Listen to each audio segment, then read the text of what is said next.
Hey everyone, it's Michael. I hope you're doing well today, and I have a review here for Batman Detective Comics Volume 6 from the kind of Rebirth era, but I don't see Rebirth actually listed on this volume, so I guess Rebirth was done pretty much by this point. Maybe Doomsday Clock Part 2 was finally completed. I don't know. But anyway, I was reading this from James Tynion IV, his run back in the day when it was coming out in trades brand new. And from what I remember, I liked what I read. I didn't love it, but I liked it, and I like James Tynion IV. I think he's a great writer. He did the Teenage Mutant Ninja Turtles versus Batman story. I think he did all three, maybe four if there's a fourth. But anyway, very talented guy, very creative creator in my opinion. And I wanted to see what else was going on, and I didn't realize because of my Goosebumps channel how far behind I had gotten in comics. So I kind of originally thought about not jumping into reviewing Volume 6, but just waiting off for like two more books, because Volume 7 is James Tynion IV's final volume before he stopped writing Detective Comics. So I was kind of waiting off till Volume 8, and then I saw what happened in this volume, and I had to talk about it. And at first I thought about going back and covering the first 5 volumes. I looked at my Goodreads ratings to remember how far I went up in the series. I couldn't remember if I read Volume 5 or not. And I just don't want to go back to those. So I figured I'd go ahead and start here anyway, because I have some things to complain about, as I always do with this particular book. Volume 6 really... I don't know. I feel like it kind of ruined or brought a new interest to me about what I think about this particular run from Tynion. Before I get into that, I guess what I could tell you is in the book collected is Detective Comics 969 through 974, and it has an annual number 1 about Clayface. It kind of jumps back and forth at the end of the book between him when he was a little boy, his dad and him being kind of like Lon Chaney and Lon Chaney Jr. in that story. I wasn't crazy about that annual. It was kind of weird, kind of goofy. The art was beautiful, but still.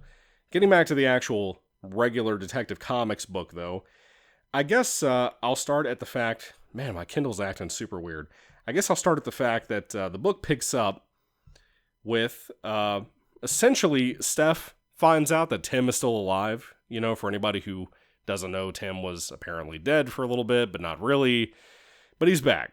There's also a new mayor named Mayor Atkins, who has not met Batman yet, but he kind of takes over entirely the control of communication with Batman. Jim Gordon's not really allowed to talk to him at all. It's supposed to be filtered directly to this mayor here. And so, you know, Batman gets to meet him for the first time and realizes how kind of militant this guy is towards Batman, specifically because of his group, the Batmen. The story collected for like the first 4 issues of this book is called The Fall of the Batmen. That was mildly interesting until it turned into what it did. I have my complaints. I'm going to try to keep it a little bit spoiler-free for people who haven't read this era, this series, Rebirth, whatever. All I can tell you is that I'm not super crazy about this volume. It's really middle of the road for me. The art is always beautiful. All of the guys who did the art for this book are really good about being consistently kind of looking like each other. Very rarely could you find a panel that didn't look identical to the others. But anyway, so follow the Batman, right? Kind of has Batman and the team, the Batmen, all catching Killer Moth and a bunch of other people in a factory situation. But then there's the Victim Syndicate, who have been brought up in the previous volumes, who I was really, really excited to see what was going to happen with that. You have the first victim, who is the leader of the team, working with Anarchy. And, of course, we don't really know yet a whole lot about the first victim yet. We know he was something. Something happened to this guy. I love the character art design. For anybody who's never seen him, look him up. But this is really the big premise for this whole storyline. The Victim Syndicate essentially want Batman to come forth in front of the public on live television and unmask himself. They're holding a bunch of hostages, I think, by the time issue 2 rolls around.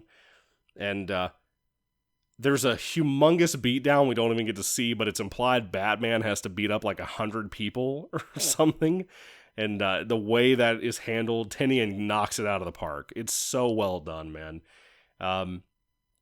But yeah, they want him to unmask and everything and like turn himself into them inside of the asylum they're chilling in, or hospital or whatever it is. All of that's really fun. Anarchy, I really like the kind of divide that's building towards the end of the book between Anarchy and the first victim. I thought that was interesting. I'm curious what Tinian will do with it in Volume 7, and if he'll bleed into the next run from the next guy that takes over. But I don't even know who the writer was that takes over after Tinian, and after Volume 7, when we go to the next one, Volume 8. So I'm kind of curious to see what that's going to be like. But yeah, Steph and Tim, they're kind of starting off this issue, the first issue of the book, making up. She's all excited about him being alive still. She cries, yada, yada, yada. The rest of the team, specifically Batwoman, who I can't fucking stand. Everybody knows the typical opinion about Batwoman. I'm no different. I didn't really hate her until I read this volume. If you know what happens in this volume, you probably know why. But Batwoman kind of emotionally blackmails Tim about how he has decided he's not going to college anymore. He also wants to take over as Batman, because apparently his future is him being the new Batman, as we saw in the previous volumes, because of Mr. Oz. But there's also the potential that he will kill Batwoman, according to his his future self that he talked to. And I literally don't remember any of that. I had to do research. The book kind of covers it a little bit, but still, he and Batwoman are starting to have a lot of disagreements. He doesn't want to go back to college anymore. He hasn't told Steph yet. Eventually, Steph figures that out, so that causes some personal drama between them. The big villain of this particular collection of issues here, though, that the Victim Syndicate kind of uses against Batman is, Clayface has been trying to be a good guy in these books, for anybody who doesn't remember. Basil, Clayface, whatever, has been training with them and trying to be an ally to them. And at first, when I started reading Rebirth, I didn't know that. I didn't hate it. I really didn't hate it. And Tinian has done not a whole lot with that, but I liked what he did with it. Does that make sense? It was fine. It didn't need to be anything new or revolutionary. The problem is that's kind of mostly resolved here. I still love the friendship that Basil and Cass, Orphan, have built in these stories. I'm not a big fan of Orphan either. She's okay, depending on what I'm reading. Pretty much all the stuff that I know about her comes from Tinian's run here. But this particular volume, she was especially emotional because of things that would happen. But yeah, Clayface essentially gets he gets messed with by the Victim Syndicate, and slowly becomes his old monstrous self, eventually becomes a big giant monster in the city. Batwoman calls him a kaiju. Yeah. And the Batmen have to try to stop Basil as best they can, because they're running too late. He's getting too far along in his mental state. And there is a particular outcome with this that makes the team divide up. Batwing and Asriel have a whole opinion about everything going on. I wanted to read more Batwing. I think I have a comic of his digitally, like a trade or something. But I've known Asriel, obviously, most people do, from the old Nightfall days. He was the Batman that took over when Bruce couldn't do anything. I knew all that. Batwing is Lucius Fox's son, if I remember correctly. I think his name is Lucas, or Luke. And I've wanted to check out more about him since the New 52 days, just to kind of see, what do they do with that character? You know what I mean? The kind of Iron Man Batman thing could be cool. I just don't know anything about it, except for what I've seen in Tinian's run with him being here. But he's kind of a dick in this volume. Some of the stuff that he chooses to do, not really crazy about it, to be honest with you. Same thing with Asriel. I don't really like this Civil War team split kind of thing the book is going for here. I don't know if it's to set up for the upcoming next writer behind Tinian or what. But in general, I'm going to have a video that kind of coincides with this video. It's going to be its own thing. Basically a rant about the Bat family as a concept. I can't stand the fact that we have to have Detective Comics have Batman having a Bat family. People defend all the time like Robins and, Batgirls and even up to Batwoman there for a while. And dude, I don't like any of it, to be honest with you. I pretty much just like Batman by himself.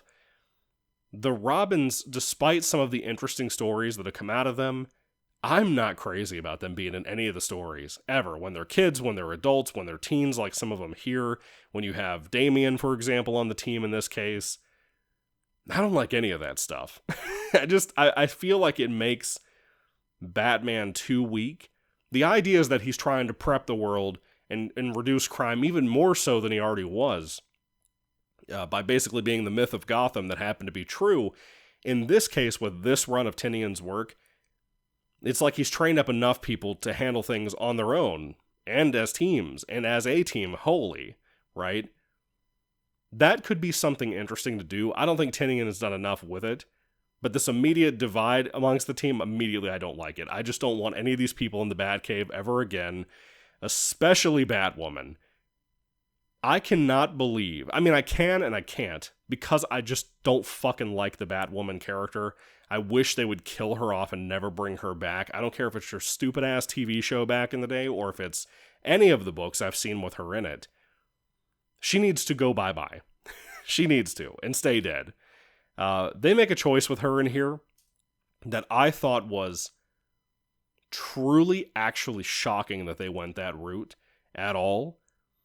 I think for the situation, doesn't make any sense. There are certain things she couldn't have known that I feel like, I wouldn't say it's bad writing, but I feel like it's just deliberate writing, which I think sometimes harms stories. I really do. And I think that's the case here. It's a writer making a story out of things that if they knew all the info, this wouldn't have happened this way, or that wouldn't happen this way. That's what seems to be happening here with Tinian's work on this particular new part of the storyline in his run, and I just don't like it. Just overall, what happened in this volume, it really tainted everything the previous 5 volumes in Rebirth from Tinian had in them, which is the big reason why I decided to go ahead and break my rule and not wait to review these when I got to the new writer, but to go ahead and just do it here and not even bother rereading the previous 5. Because I couldn't believe what I was seeing here. I could not believe what I was seeing here. It was a very eventful book. I didn't like the events that happened in it. But that's pretty much all I want to tell you. I don't want to go too far into any of this stuff. The Victim Syndicate stuff was cool as always. The Fall of the Batman story had its moments. But dude, I do not like the massive focus on Batwoman in here. I think the shit they do with her here is so lame. It has its, again, kind of emotional moments. Not stuff to make you feel sad, but stuff that's emotional amongst characters like Cass, for example. And I just didn't really, really care enough about that. I kind of felt very lukewarm towards it. So anyway, I just was not crazy about this volume. It was better than volume 5 from what I remember. But I feel like in hindsight, from the very little I remember about 5, I feel like that was the beginning of the end for this. But all this Bat family stuff in general has always been bad to me in a lot of ways. For the character Bruce and for, just us as fans, I guess you could say. And it's kind of, to be honest, it's a harsh reality.